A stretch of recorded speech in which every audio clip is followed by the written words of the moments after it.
Hello, everyone. Welcome to Wingcat Sports and NFC North weekly breakdown that we do. Did it last year. We're doing it again this year. Just going by team. Obviously, the Lions, they get their own video. We'll start with them, though. Winning on Sunday night in overtime. Again, some people think maybe they didn't deserve the victory. They won. Win's a win. Goff and the offense looked a little shaky at times, but it's most of their first times out on the field this year. So it's kind of just getting the rust off from the offseason. Well, if the Rams had pulled that out, it would have simply been the fact that Matt Stafford clearly outplayed Goff. But as teams go, the Lion team played better than the Rams. I don't know about not deserving it. Certainly, if the Rams had gotten the ball in overtime first, it might be a whole different story. It might be. I think the one glaring problem with the Lions, or at least it's not a problem, it's just probably rust, is that Goff did not play well. It's an off-season thing. Most of them didn't play, unlike most of the other players. Mostly on defense. Your offense kind of stayed off the field for the preseason. So right. I mean, like I said, you never know how it's just getting the rust off. Right. You never know how they're going to react. You never know what that first game is going to look like. And but then the funny thing was, we watched this whole game where, the Lions are, playing decent, but, certainly they don't look, at a level. And then in overtime, I mean, that was one of the best drives I've ever seen in my life. That was great. Yeah. He just ran down the field. That was so dominant. Which is what you want. Just totally said, we're scoring a touchdown. Yeah, and it's like Rams had no answer. Yeah, but for more in-depth on the Lions, obviously go to the video where we did the post-game. But we're going to get into the other games now. We'll start with the biggest one out of the weekend, the Packers losing to the Eagles on Friday night in Brazil. But the big news coming out of it is Jordan Love getting hurt, 6 seconds left in the game, out 3 to 6 weeks, which is really going to affect the Packers season with how they're going to be able to pull out for the rest of the year, because they could be 0-4, 0-5 before really they could get started with them starting Malik Willis. But overall, right, Jordan Love didn't play terrible. He was 17 for 34, 260 yards, 2 TDs to 1 interception. The rushing game for the Packers did fantastic too. Ran for 163 yards on the Eagles. So it's going to be something to kind of look out for. Jacobs ran for 84 yards. Wilson ran for 46, and Jaden Reed ran for 33 on 1 rush. But that rushing attack might be something that in the future needs to be looked at from the Packers.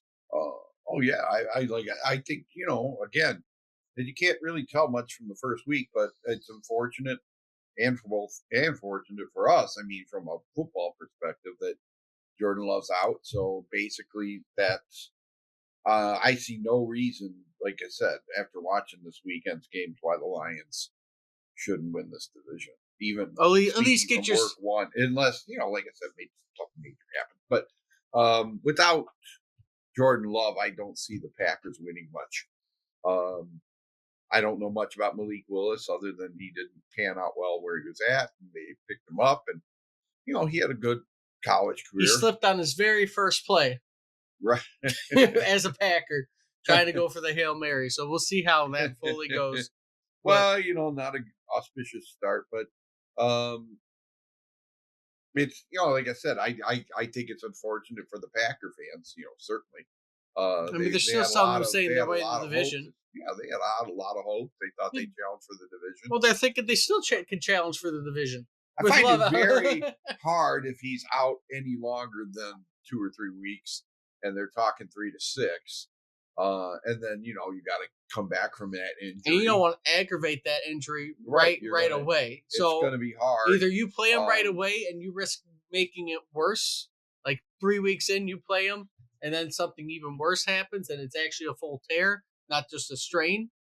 Well, right? We all know. We've all said, everybody knows, health is the number one factor. And, it affects your team. You can't lose major players and expect to win. It's the same with us. I mean, if Jared Goff goes down, I think maybe not the same, because I think Hendon Hooker could Be step in okay, but against certain teams and give us a chance to win. But it's that's just football. That's sports. When it's bad luck, and I feel bad. I don't feel bad, but I'm sure the Packer fans are pretty disappointed. yeah, they're confident still from what I've seen. Some are still pretty confident in their chances, but we'll see what ends up happening with Fans that. are But goofballs. Lion fans are goofballs. So moving on to the other teams, we'll hit the Bears next. They ended up having a comeback victory against the Titans, but now thanks to Caleb Williams, their defense was the one that pulled them out of it. Caleb Williams was 14 for 29, threw for 93 yards, but it went down to 64 due to his sacks. Um, no TDs, no interceptions. Their run game was only 84 yards. So if you could see anything from the Chicago Bears' first game, their offense sucks. They can't do anything. But defensively, um, still have a really, really good defense. They had 3 fumbles. Um, against a bad Titan team. well, they fumbled the Bears themselves fumbled the ball 3 times. But overall, Yeah, I I mean they mean, got 14 points solely on yeah, defense, special teams. and So that's what got them the victory. 14 right, points. That's you go down from right. that. That's a 10-17 game right there. Did Caleb Williams even? I don't even think So Caleb Williams got a touchdown. he did not. He didn't even throw So over I'm 100 watching yards. that game. I will. I mean, it's early, but the shine's going to go off this pretty quick with another performance like that, and the reality that this guy's going to take a little while to develop Which is why he shouldn't have at traded Justin Fields. And no, Justin Fields. Justin Fields. Well, Justin Fields had a better game than Caleb Williams I in the think first so. week. In the first week, But I also think, and what we are benefiting from now, I still am not convinced of the Chicago Bear coaching, Chicago Bear management, the ownership, or any of that stuff. And I think it's a really badly run organization. It seems like so. And I just don't. I mean, they have talent on offense. I was expecting much better, but you have mentioned before their offensive line still is not that good. Caleb Williams will be running for his life. Going to be running for his life, and this idea that he was just going to step on the field that he basically promoted, that he was just going to be a star right off the bat, is not going to happen. So I mean, I think, like I said again, another team that we were worried about preseason, thinking maybe they might give the Lions some difficulty. We now It's not going to be easy. Luckily, their defense is going to be the one to keep them in, but their run defense did let up 140 rushing yards in the first game against Tennessee, who does not have Derrick Henry anymore. Tony Pollard is their number 1 rusher, good, which is a decent running back. Guy behind him that's pretty good. But what's his name? Searcy or something like that? They had Spears and Burks. Spears was rushed 4 times for 21. Pollard rushed 16 times for 82, but overall was 140 rushing yards. And we'll see what ends up happening. I mean, the Bears, they have a chance. I'm not going to say the Bears are going to be terrible. Again, first game jitters. Maybe Caleb Williams just wasn't there yet mentally for the first game. We'll see how the second game goes. Levis was better than Williams, but he still sucked in the second half. And that Titan team isn't very good. I mean, all they basically had to do was keep punting to them because Caleb Williams wasn't going to score. It didn't look like. So they gave up those things. I mean, the punt is just a great play by Chicago, getting in there, blocking the punt. But that was it. Pick six was unnecessary for Levis. He should know better. Well, maybe not. He's still pretty young. Yes, but moving on to the Vikings. The Vikings ended up winning their first game against the Giants. I know a lot of people are raving about their defense, but it was against the Giants. So realistically, we'll see how it goes when they face a better opponent than the New York Giants, who are predicted to be like the second worst team in the NFL this year.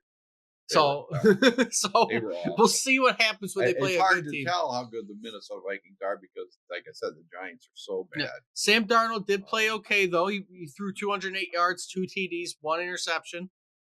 Rushing wise, they ran for 111 yards. Aaron Jones had 14 carries for 94. Um, I do so not hate Sam Darnold, but he's just a kind of he's like a average to below he's average. one of those guys that if you put a lot of good talent around him, he might not look bad. If you put enough people around him, playmakers, maybe Jefferson, people like that are going to make him look better than he is. Jefferson did not But have a he's bad day. not bad. He's a very good backup, I would think. But Yeah, yeah, he's not.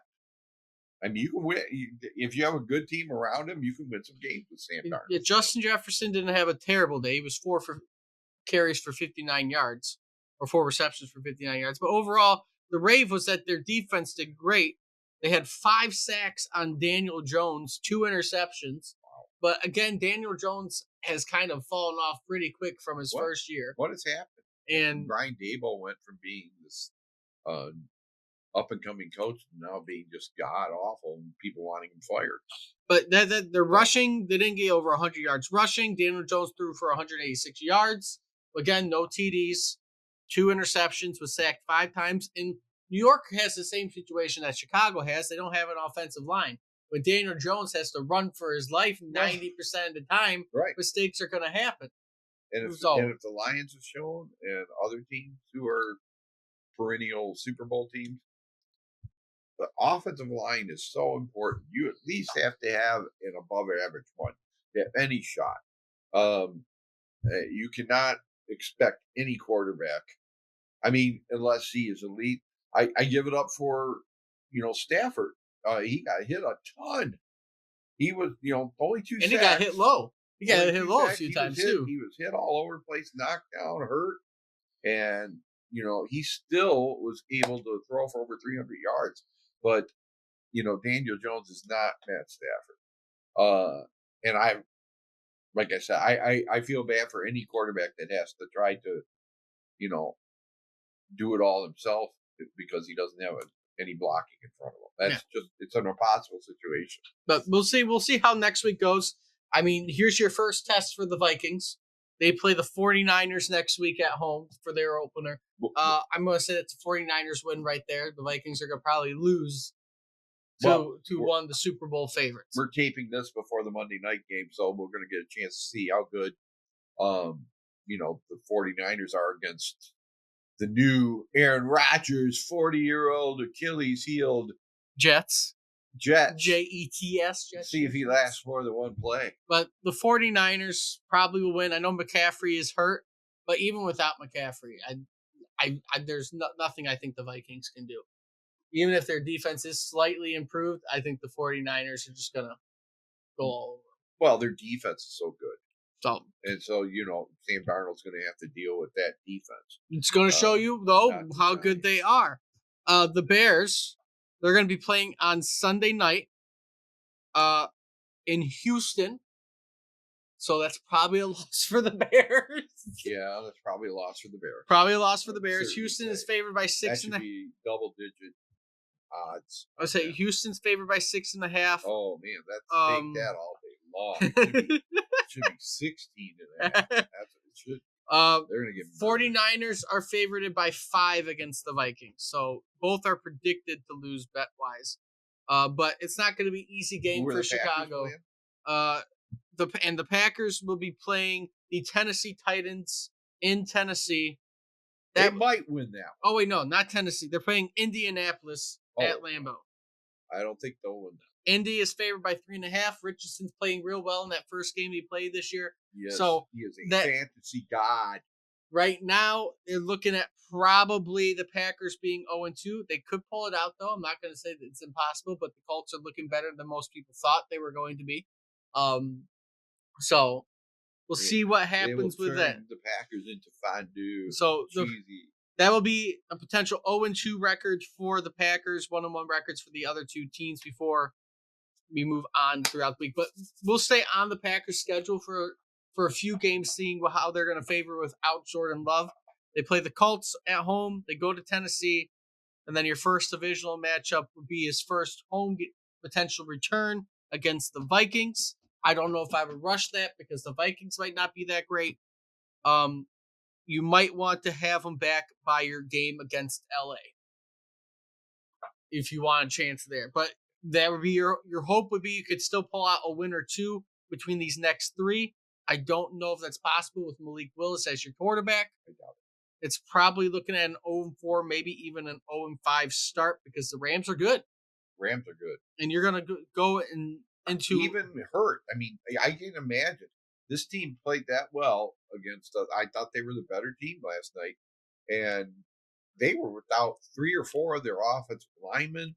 They were playing. Nakua was hurt. He only got to play maybe half a game, and I can't say enough for Matt Stafford. That guy is just a hell of a quarterback. it's just not going to be good for them the longer Love is out because the second you want to come back right against that Rams game, let's say he has to be out 6 weeks. The Cardinals, they didn't look too bad against the Bills. They almost beat the Bills.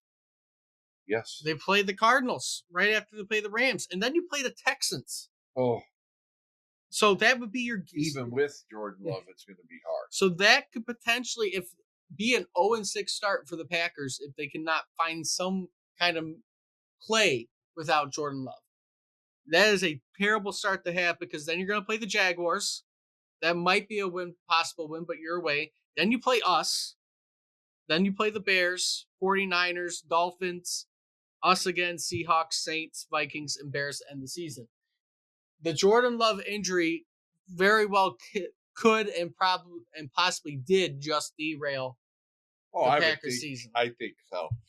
Because if he's out any longer than 3 weeks, it's going to be very hard to come back from this because he's going to take a couple weeks just playing, then he's still going to have a hard time beating even with him. And even then, teams like the Texans. Let's say you get lucky with the divisional matchups between the Lions and Bears. You now are playing the 49ers, Dolphins, the Lions again, and then the Seahawks. And the Saints might be good. And then you play your divisional matchups. That next 3 weeks, you're going to hope it has to be minimum for them because it's not going to be easy for them the longer he's out. And then the Lions, they play the Bucks. Another playoff matchup from last year. Lions are favored by 7 in the matchup. It is at 7? Home by 7 points in the matchup. Tampa Bay won Sunday, right? Tampa Bay did win pretty easily. Baker Mayfield had a good game. It's going to be a close game probably again. I don't know if 7 will be the number. 50 I'm a big Baker Mayfield fan. Those Cleveland guys must be sitting there. Cleveland fans must be sitting there going, "We paid this moron $250 million guaranteed and got rid of Baker Mayfield, who is every bit as good as Deshaun Watson, and right probably half the cost, if not more than that." And then I heard today he has another legal issue. Deshaun Watson, they're bringing more. Well, luckily they restructured the deal. Cleveland was able to get themselves out of some money restructuring that deal, but that was probably that will go down as one of the worst signings in the history of NFL. But it is money line is on Tampa plus 260. Detroit favored by 7, 50.5. The over under on the total. They expect a high scoring game to happen, but Lions probably will be able to win that one. But we'll see. It could really go either way, and everybody could be 1-1 to 0-2, depending on where you're at in the division right now. But with all that being said, right, if you like what you see, like, comment, subscribe. Let us know what you think about what happened inside the division, right? Jordan Love is injury is probably going to shape this division up quite a bit. Until next time, we can see everybody soon.